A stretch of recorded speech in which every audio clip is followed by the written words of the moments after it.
Bonjour Dominique. Bonjour Charlotte. Vous êtes la déléguée générale de la Fondation Ganes pour le cinéma et à ce titre, il vous revient le plaisir d'annoncer le prix spécial qui est décerné en complément des prix remis par le jury. Oui, tout à fait.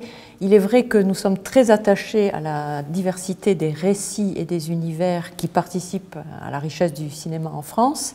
C'est ce que nous souhaitons encourager et accompagner en distinguant chaque année un projet audacieux et singulier en matière de création artistique. Et alors cette année, quel est le lauréat du prix spécial ?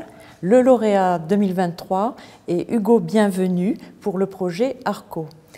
Alors, en préambule, il faut savoir que les arcs-en-ciel sont des hommes et des femmes tombés du ciel qui reviennent pour observer leur passé. Et Arco, donc, est un petit bonhomme de 10 ans qui vit en 2932, mais qui, lors de son vol avec sa combinaison arc-en-ciel, se rate un peu et retombe dans le passé en 2075. Heureusement, une petite fille est là pour l'aider. Bienvenue Hugo. Merci. Bienvenue. Merci. Il fallait que je la fasse, cette blague un peu pourrie, je l'assume. Oui. Merci beaucoup. Dominique, qu'est-ce qui vous a particulièrement séduit dans le projet d'Hugo ? Alors, bien sûr, plusieurs choses.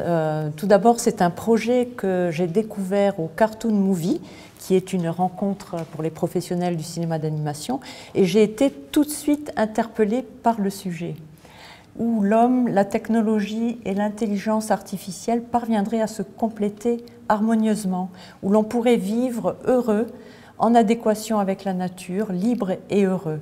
Alors, les films de science-fiction nous ont habitués à des dystopies sombres, apocalyptiques, et là, c'est une vision différente, optimiste, pour une fois, de cet artiste que nous avons voulu soutenir. Alors, je dis artiste parce que c'est pour son style aussi qu'il y a un dessin très identifiable, avec un trait très élégant, à la fois intemporel et contemporain, avec des couleurs pop et peps. Hugo a le secret de créer des images qui restent mystérieusement en nous. Et une dernière chose, à travers l'œuvre extrêmement polymorphe d'Hugo, il parvient à questionner notre essence et il nous invite à réfléchir sur la nature humaine qui porte en elle le pire et le meilleur, et il le fait avec douceur. Oh, c'est un magnifique éloge. Ouais. Hugo, pour vous, le futur n'est pas forcément synonyme d'apocalypse, de ce que je comprends. En tout cas, c'est vrai que ça fait, depuis le début de la science-fiction, on va dire qu'on est en train d'inventer un monde dans lequel on vit aujourd'hui. Et mon idée, c'était de dire, est-ce que ces prophéties, en gros, réalisatrices, ne se sont pas avérées justes? Et est-ce que ce n'est pas à nous, aujourd'hui, de créer de nouvelles prophéties, de nouveaux récits qui nous donnent des perspectives viables et enviables, et dans lesquelles il ferait bon vivre? En tout cas, est-ce que ce n'est pas à nous, aujourd'hui, d'inventer un monde meilleur, quoi. Voilà. Alors, un être tombé du ciel, une enfant qui l'aide à rentrer chez lui. Vous avez beaucoup vu E.T. quand vous étiez petit ? Alors, j'ai pas beaucoup vu, je l'ai vu une fois et je l'ai revu en écrivant le film. Et on a revu comme ça quelques films où il était question de figures similaires, parce que tous les récits ont un terreau un peu commun, quoi. Surtout les récits d'apprentissage. Et on les a regardés aussi justement pour tirer leurs enseignements, parce qu'on a la chance d'avoir un héritage de récits incroyables et de pouvoir aller encore plus loin ou aller ailleurs. Et je pense que notre rôle en tant qu'artiste, c'est d'actualiser ce qui est universel et en fait ce qu'on traverse tous au quotidien. Alors vos deux petits héros, Iris et Arco, ont 10 ans.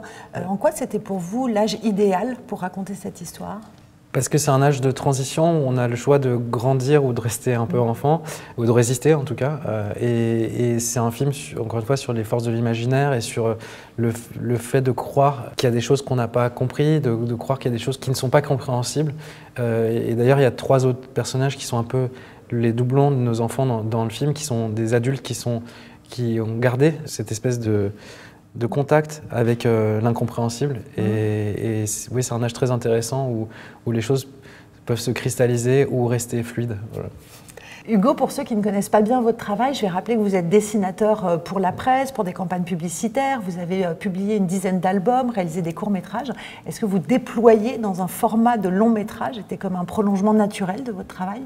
Pas naturel nécessairement, parce que je ne viens pas du cinéma, je ne suis pas un immense cinéphile. Je n'ai jamais eu de désir ardent de cinéma, mais il y a en fait souvent, quand il m'arrive une idée, je me dis quel est le meilleur endroit pour la véhiculer. Et souvent, c'est des livres, des fois, c'est des illustrations, des fois, c'est des courts-métrages.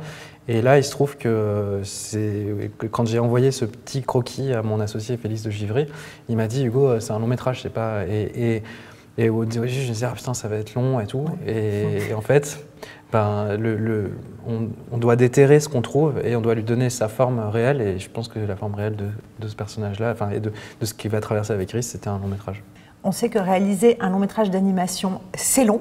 Vous en êtes où là dans les étapes de travail et il vous reste combien de temps encore? Là, on en est au stade de la fin de l'animatique. On est en train de finaliser l'animatique et on commence le layout demain et on commence l'animation en février pour une production d'1 an et demi.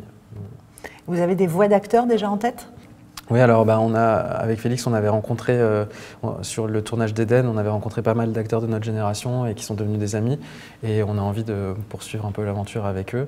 Et puis, il se trouve qu'on coproduit le film avec la société de Sophie Masse et de Nathalie Portman. Donc Nathalie Portman, on travaille le film sur les 2 territoires. Et Trop donc classe.